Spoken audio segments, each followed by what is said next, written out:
जिगुसा फरायसाफोरखौ लानानै 2021 मायथाइयाव गायसनदोंमोन ब्लुमिं बार्ड स्कुल। नाथाय दिनै 300निबो बारा फरायसाफोरखौ लानानै ब्लुमिं बार्ड स्कुला CBSE दिल्लीजों एफिलिएशन जानो हाबाय। मख'नो गोनांदि गसाइगाव ओनसोलाव दाबोनो बाङाय CBSEजों लोगो नांनाय स्कुल थानायखाय बिथां फरायसालिनि गाहाया बुङोदि दाबोनो जोंनि ओनसोलाव गोबांथार मानसिफ्रा एबा फरायसाफ्रा CBSEखौ मोनथिनो गोनां दं होननानै बिथां फरायसालिनि गाहाया फोरमायो। अदेबानि फरायसालिनि गाहाया फोरमायबावोदि फैबाय थानाय समाव गोजौसिन थाखोनि फरायलांनायखौ आरो बेबादि राहा लामाफोरखौ लालांबाय थागोन होननानै बिथां फरायसालिनि गाहाया रोखायै फोरमायो।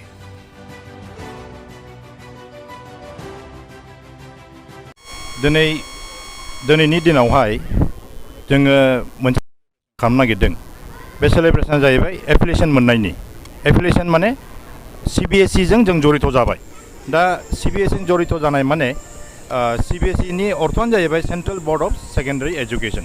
जिहेतु जोंनि बे ओनसोलाव कोनो CBSE स्कुल गैयामोन दीर्घदिन माने इमान दिनर পৰা। तो আমি এইটো পদক্ষেপ ললোঁ। আমি স্টাर्ट কৰিলোঁ প্লে স্কুল দি আৰম্ভ কৰি যোনটো আমি কিডজি ফ্ৰেঞ্চাইজি লৈছিলোঁ বহুত বছৰৰ আগত 2009ত। তাৰপিছত ক্লাছ 1 আমাৰ আৰম্ভ হ'ল 2011ত। এতিয়া আমাৰ ক্লাছ 10 লৈকে আছে, যিহেতু আমাৰ ষ্টুডেণ্ট নেক্সট ইয়াৰ বৰ্ড এক্সাম দিব ক্লাছ 10ৰ।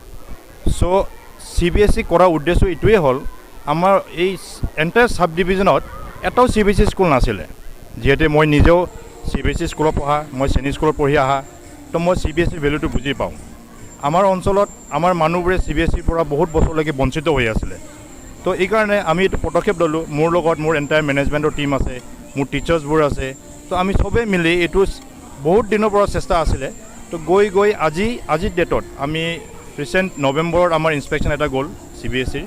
তো তাৰপাছত আমি just few months in between the lockdown আমি এইটো পালোঁ, এপ্লিকেশ্যন নম্বৰটো পালোঁ, য'ত আমি আজি ডেটত গোসাইগাঁৱত থাকি আমি ডাইৰেক্টলি দিল্লীৰ লগত কানেকশ্যন কৰিব পাৰোঁ।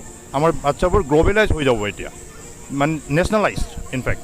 কাৰণ ইমান দিন সেৱা স্কুল থকাৰ কাৰণত কি হ'ল, বাচ্চাবোৰ CBSE ভেলুটো বা ইভেন আমাৰ পাব্লিকে CBSE হেৰিটো বুজি পোৱা নাছিলে।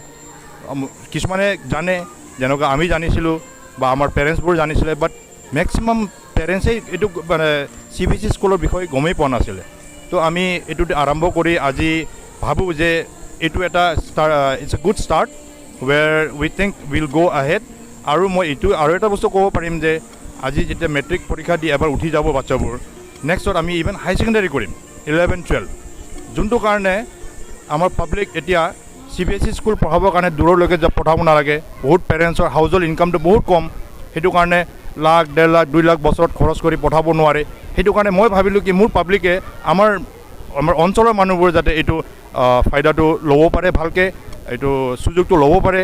সেইটো কাৰণে আমি আজি এইটো আছোঁ আৰু আমি চেলিব্ৰেট কৰিম আমাৰ পেৰেণ্টছৰ লগত, আমাৰ ৰাইজৰ মানুহৰ লগত, আমাৰ ষ্টুডেণ্টছ, আমাৰ টিচাৰ্ছ, আমাৰ মেনেজমেণ্ট চবেই মিলি আমি আজি এটা গ্ৰেণ্ড চেলিব্ৰেশ্যন এটা কৰিম বুলি ভাবিছোঁ। ইনফেক্ট আজি হ'বলৈ গৈ আছে। আপোনালোকেও থাকিব, দেখা পাব, আমাৰ লগত জড়িত হৈ থাকিব। ধন্যবাদ। হয়, মই আগৰ কথাবোৰ ক'ম। আমি প্ৰথমত আমি অকল 19 ষ্টুডেণ্ট দি আমি প্লে স্কুলটো আৰম্ভ কৰিছিলোঁ। আজি ডেটত গৈ উই হেভ এৰাউণ্ড 340 ষ্টুডেণ্টছ আৰু এডমিশ্যন লৈ আছে। যিহেতু আমাৰ মাৰ্চৰ পৰা আৰম্ভ হৈ আছে, ছেশ্যন ষ্টাৰ্ট হ'ব, এপ্ৰিল ছেশ্যন। তো আমি এডমিশ্যন ফৰ্মছ আমাৰ গৈ আছে, পেৰেণ্টছবোৰ আমাক ৰেছপঞ্চ দি আছে। মানুহবোৰক আমি বুজাব লগা হৈ আছে যে CBSE মানে কি, CBSE হ'লে কি বেনিফিট আছে। কাৰণ আজিৰ ডেটত যোনটো গ্ল'বেল এক্সামিনেশ্যন, যিখিনি নেশ্যনেল লেভেলৰ এক্সামিনেশ্যন, এইটো চব CBSE কাৰিকুলামৰ হিচাপত হয়। সেইটো কাৰণে এইটো আমি এতিয়া মানে এই পদক্ষেপটো লোৱাৰ কাৰণ এইটোৱে হয় যাতে আমাৰ পাব্লিকো এই সুবিধাটো ল'ব পাৰি।